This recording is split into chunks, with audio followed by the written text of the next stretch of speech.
probably wondering why in the world we're in the garage of this home, but one often forgotten place when people are getting their home ready for sale is the garage. That's where they throw everything, and so the buyer comes to look at your house and they can't even see your garage, and they wonder what kind of house cleaner, maintainer, things like that, and they have to imagine themselves here. So these sellers were so cooperative and saw the point and totally cleaned up to the point that you could almost eat off the floors in this garage.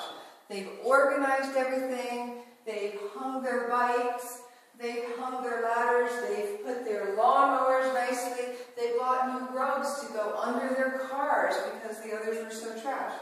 So people come in here, you don't even feel like you're in an outside space. It's very, very nice. And garages are extremely important to people, men and women. And so those are the two people who you're trying to sell the house to. I guess so.